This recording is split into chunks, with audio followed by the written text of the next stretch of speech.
जटायु धाविंगला देखून शोभला पूर्ण काळ जैसा. असं जे असणारे जाणकेचं म्हणजे सीतादेवीचं विलाप ऐकला. बहुत दुःख, मी साधूचा छळ केला, लक्ष्मणाचा छळ केला म्हणून मला हे दुःख भोगावं लागायला लागलं. हा राक्षस जे असणारा, हा राक्षसानं मला धरून चालविलेला आहे आणि म्हणून विलाप करू लागल्या. त्यावेळेस जो असणारा जटायू, हे जटायू त्या ठिकाणी धावला आणि धावून शोभला आणि काय करतात, काय त्वरगिरी समान वज्र चंचू परम तीक्षिण तिखट नके विद्रुम वर्ण रावणावरी कोसळला. जो असणारा जटायू आहे, हा जटायू थोर गिरीपर्वत आहे आणि गिरीपर्वतावर वज्र पडावा आणि तो गिरीपर्वत जसा ढासळून जातो त्याप्रमाणे हे जे असणारे जटायू, हे जटायू एकदम धावले आणि धावल्याच्या कारणाने तो जे रावण असणारा हा जमिनीवर कोसळलेला आहे म्हणतात.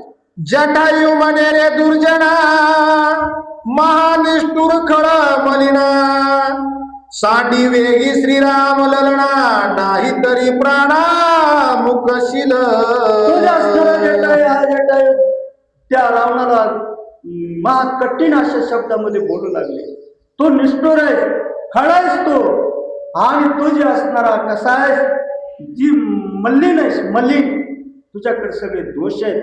अशा दोषी रावणा तू सीतेला चाललेला आहे, वेगी सोड नाहीतर मग प्राणाला मुकशील, असं जे असणारे जटायू आणि त्या ठिकाणी रावणाला बोलू लागले. दीपाचे पोटी वय काजळ तैसा ब्रह्मवंश तू चांडाळ तुझे छेदीन शिर कमळ सांडी वेलाळ जानकी. त्या दिव्याला काजळी असते म्हणले, काजळी.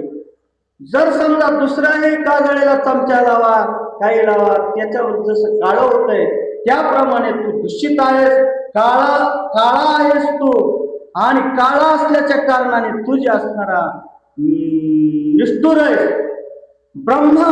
ब्रह्माच्या वंशामध्ये तुझा जन्म आहे, परंतु तू काय केलंस, त्यांना काळं लावलंस, तू ब्रह्माला दूषित लावलेला आहे आणि म्हणून तुझं जे असणारं शिरकमळ आहे हेच मी माझ्या तुंचीनं आणि छेदेन ना, जर नाही आईसाहेब सीतादेवीला सोडलंस, सोड लवकर, असं या ठिकाणी बोलतात.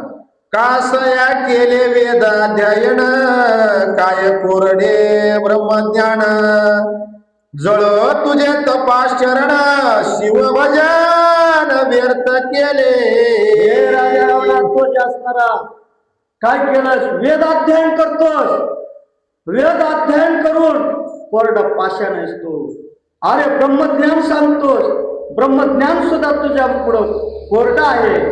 जळ तुझं तोंड, जी असणारी तपश्चर्या केलीस भगवान शंकर परमात्माला आणि तू प्रसन्न करून घेतलेला आहेस, परंतु सगळं जे केलंस ना हे व्यर्थ आहे. कारण ही जे असणाऱ्या आईसाहेब सीतादेवीला घेऊन चाललास म्हणजे ते सगळं व्यर्थ आहे, असं या ठिकाणी म्हणतात.